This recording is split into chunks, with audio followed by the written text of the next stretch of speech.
What's going on, people? So today is Tuesday. It is like 80 degrees outside. So I wanted to do something a little bit different because it is a beautiful day out. I decided I would go out into the park and just, you know, be a little acclimated with the nature and stuff. But turns out that in the park, some guys drumming, so I can't actually do what I originally planned to do. But I brought you guys a special guest, a good friend of mine. His name is Zach. Yes, he is single and ready to mingle, but that's for another video. So we finally found a seat. Turns out that it opened up. It's a little shaded over here, so you might not be able to see me because of my skin tone.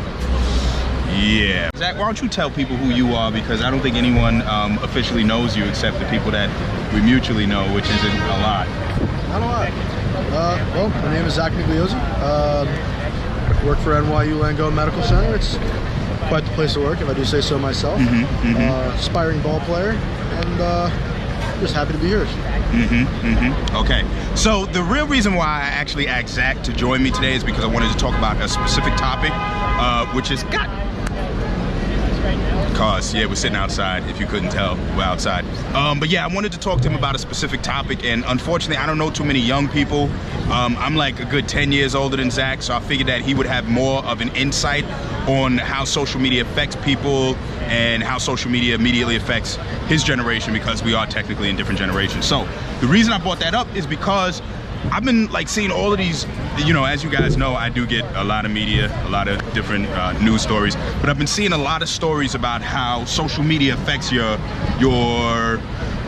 attitude, how social media makes people depressed. And I saw one today, Facebook, like spending time on Facebook actually increases your depression. What do you think about that? Is that true? Like, it depends on like how do you perceive social media in general. For example, you can totally look at something on Facebook and feel like you're missing out. Everyone calls it FOMO or something like that. It's kind of ridiculous. Everyone feels like they're getting this perfect snapshot into someone's life.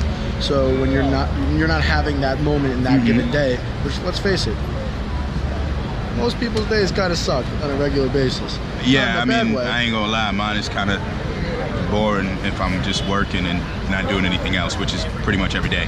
But better hope our boss comes to this. pretty much. You know, as I stated, me and you are a few years apart in generation, and you know, I can still remember when I first was introduced to social media. I was already in college. You know what I'm saying? So like, how far back did social media go for you? And like, what is your first like memories of social media? Oh man, first couple of memories of social media. MySpace. MySpace. I hope that thing is dead and burned, man. That is awful. Surprisingly, it's not, but okay, continue. Probably around like 14 years old, like into middle school, beginning of high school. Okay. And then the next thing that jumps into my mind is a couple girls in my freshman English class made a whole big stink about making a Facebook profile. I refused to do it, so they made me one. You know what's crazy though? You probably don't notice, but when Facebook was first introduced, you couldn't even get on if you weren't a college student. So like, I couldn't get a Facebook page. Really? Now I got like 1,000 followers on Facebook. So the reason why Facebook to me is important is because it allows us to connect with people that we don't usually get to talk to. You know, like I got friends that live back where I used to go to school. I mean, back where I used to live, which is Florida, you know, that I'm still able to communicate with. But now, being that you had a Facebook page at 13, do you feel like that is too early to be introduced to social media? Do you feel like you need to have some type of, I don't want to say parental filter, but you know, like some type of, yeah, like is there such a specific way that we can like oversee what children are doing on social media? Ooh, I feel like you asked me two questions on it. Overseeing social media, overseeing like a child's social media, or overlooking or spying on a social media, that's taboo, man. I don't know how that's going to be worked out. But okay, so what age is appropriate then, if that's the case? I think you're looking at like 15, 16. Back like then 15. It was a little like, you can get away with a little bit. Probably was exposed to a little bit more than I should have been. But with Facebook specifically, I mean, you have internet browsers that just log on and focus and filtrate what you're looking at, and they'll start sending you ads. And you know, I don't know what you were doing at 15, but you gotta find some bad stuff on there. Well, I mean, what I was doing on, but so the reason that this topic is hitting home to me is because I have 2 small children, as you know. Absolutely. And you know, I'm just trying to figure out like what age is actually appropriate to first introduce them to social media, because you know, at 30-something years old, to me, social media is a vital tool as well as it provides entertainment. But you know, you've seen all these reports talking about how social media affects your development, and you know, teens spending more than an hour on social media are more likely to be depressed. Then you see stories about like children committing suicide live on Facebook. Like, to me, that's just preposterous. And you know, it's almost like you don't really have any warning signs, so to speak. You know, you don't know because we didn't have social media. It wasn't ingrained in us. Absolutely. Parents, you know what I'm saying? I hate to do this, but I got to go to a story that I just read the other day. An 11-year-old kid was found dead by his parents. He committed suicide because someone unfortunately played a very bad prank on him. His girlfriend, who was 13 years old, texted him pretending that she committed suicide, which led him to then go on Snapchat, which is another form of social media, and he committed suicide off of that. Now, with hearing that story, really quick, with hearing that story, Zach, I know. Whose fault is it, honestly? I mean, 11 years old, is that too young? Really, is that too young? 11 years old is probably a little too young for that level of exposure to the entire world around them. If you think about it, I mean, those are ages like kids still believe in Santa Claus, and I kids didn't still believe in... Okay. Well, I'm lying. I did. I definitely did. Easter Bunny. I still believe. You still do. But I mean, you get these types of situations, and like, you don't want to expose them to the entire world around them. Not only that, you're getting access to not even pranks, but news, things that are transpiring overseas, massive political conflict, debates that are going on between 2 other followers. Maybe you see different sides of someone when they're hiding behind the screen. Sorry about that, whoever you are. No. But you know, it's too much exposure, too much too fast is never good. Everything needs to be taken in a certain, taken within reason. Long story short, the 13-year-old girlfriend is going to be tried. We don't know how she's going to be tried, how she's going to be punished, but is it really her fault? She played a prank. Is it really her fault that he took it this serious? Is it her fault, or is there like some underlying, like, you know, underlying issues? Because I mean, realistically, at 11 years old, do you even understand what being in a relationship is at 11 years old to where you want to kill yourself over it? I'm just being honest. At 11 years old, I was still watching cartoons and playing video games. I still watch cartoons and play video games. Regardless, yeah, I'm just married now, but yeah, you just gotta hide from the wife. I mean, the situation seems conducive to the fact that the kid probably had some underlying issues. Now, I don't know anything about the backstory of this, so I can't particularly speak on it, nor do I have any education of mental illness with regard to adolescents or teens, or young teens, preteens, insert proper term here. However, it's not necessarily the fault of the teen. I mean, teens play pranks on each other. They mess with each other. So you don't think she should be penalized for a prank that ended up going bad? At 13 years old, being responsible for a child's death, I think that's enough penalization. I think that, yeah, I agree. I mean, you can't blame someone else for the actions that this kid took at 11. You know what I mean? I've lost people, not a girlfriend, but I mean, at 11 years old, do you even know what a girlfriend is, really? Like, what are you holding hands and like rollerblading together? Like, what are you doing at 13, 11 years old in a relationship? That's a problem in itself. Like, so I agree with you about the exposure. I think that the exposure for, you know, primarily as a whole, the exposure that the internet allows us to, it basically opens your world to endless possibilities, opens your world to endless information. And, you know, I agree with you. The kids shouldn't be penalized. At the same time, someone needs to be held accountable, but whose fault is it? That's what we need to get down to. Whose fault is it? Do we need to somehow figure out a way to censor the internet? Do we need to somehow, because clearly it's not working. The stuff that we were able to find when you want it, especially as, you know, as accessible as the internet is, if you want something, you're gonna seek it, you're gonna figure out a way to get it. So, you know, again, this is such a hard thing to talk about because he's only 11. But Zach, what were you doing at 11 years old? Did you have a girlfriend? Seriously, did you have a girlfriend at 11? And would you even know enough to know that that was your girlfriend at 11? Like, all right, so this is actually, I'm a perfect example of this. Yes, I technically had a girlfriend.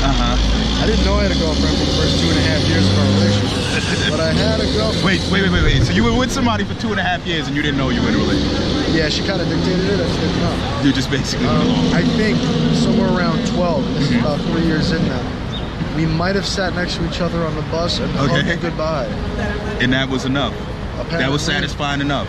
No, I just was playing baseball and video games, bro. So you don't even know if that was really a relationship. It wasn't a relationship. I mean, don't get me wrong. The girl is a sweetheart, and we're good friends now. We laugh about it. But at the time, it was just more so like, oh, you guys are in the same class. You guys are talking to each other. You're friends, or you guys should date. And then there's pressure like, oh, someone likes you. Those are just the words you don't want to hear. Yeah, no, definitely not. It's really embarrassing. I didn't get that much. Ever, I don't think. When you were first introduced to social media, you said you were like in middle school, so that was before this relationship. Middle school. So, you know, with social media, you get a lot of like internet trolls and like cyberbullying and things like that. Oh yeah. Yeah, so do you think that your high school life, or, I mean, obviously you had high school, but when you were in high school, was social media, even at that point, by the time you got to high school, you're what, 15, 16 years old, wasn't even that big then? 14, 15, yeah. No, I mean, Facebook was starting to take off. It was more like a trend, or I thought it was kind of fad. Yeah. I wish I thought it was more yeah, I mean, this is now like 12 years, 15 years later. But, no, I mean, you're looking at it as, it kind of started taking off, really. I mean, what were they doing this weekend? Oh, I saw you in a photo with so-and-so, and is there beer in that photo? I saw it in the background. Were you guys drunk? And all these type of ridiculous things. Which you weren't, because you didn't drink until you were legal, I'm not right? gonna lie, I was a goody two-shoes in high school. Okay. So you didn't drink? No, my mom beat me, so not really, but like she made me think that she would. Okay. She's 5'3" and terrified. Yeah, my mom's the same. Sorry, Mom. Yeah. I love you. So when you were introduced to social media, it wasn't to the level it is now. Like, these kids are basically like jumped into social media, like tried to propel. Literally, like slingshot. I saw one thing where a teacher had like a Facebook group for his students, and that's how they were able to share like different ideas and different. Is that excessive, or? Something like that, I think it's actually reasonable as long as it's governed. It needs to be completely governed by police action. It can be governed by, or maybe like a police screening, things that are inappropriate. At this point in time, we have enough algorithms that you could run if something's inappropriate. And you can have random screenings, random check-ins. I mean, if you're using a Facebook group, probably not the most appropriate thing. There are actually now platforms that you can reach out. That's more like one-way mirror type thing. Yeah. Like the teacher can send something out, kids can't necessarily reply, things along those lines. But I mean, they're super conducive for learning, reminders, things along those lines. Just because in today's society, with everyone's got a phone or an Apple Watch or a Fitbit or a tablet, or a laptop, insert whatever, you could reach out and touch someone from. When did you get your first cell phone? My first cell phone was actually 6th grade. I made a bet with my mom. You had a cell phone in 6th grade? Yeah.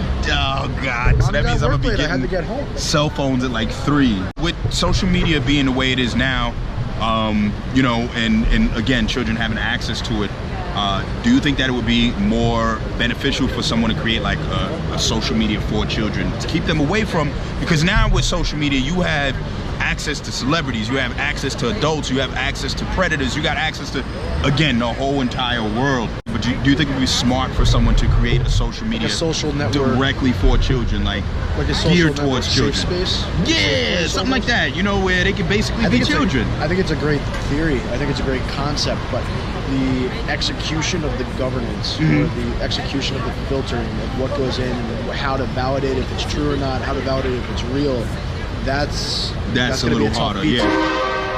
Because just like children can pretend to be, you know, 18 to get an email account and all of that, I'm pretty sure an adult can pretend they're 5. Or vice versa. To be yeah. Again, this didn't turn out the way I wanted it to, but I do want to thank my guest, my boy Zach. Thank you so much for coming through. I did try to make this as quickly as possible, just to get a point across, and I kind of went directly at him because of his age. He's kind of young. Not that young, but young enough to have a better viewpoint than me. Anyway, that's pretty much all I have. Zach, anything else you want to say? You want to tell people where to follow you? If you guys are interested in seeing more Zach, I got more topics. We'll have a little bit more fun next time. Yeah, if you guys are interested in seeing Zach, yeah, like totally subscribe and like and, you know, do all of that good stuff that people do when they want to see other things on the internet and like YouTube and stuff like that. Like, feel free, totally. And I'll link his Instagram, his Twitter, Facebook. You know what? He's single. He's really single. So if you like him, make it happen. Make it happen. All right. Again, hit that like, hit that subscribe. Again, Zach, I appreciate you coming through. Thank you for your time, man. I'll see you guys in the next one. Later. Peace. Bye. All right. Later. Bye. Bye.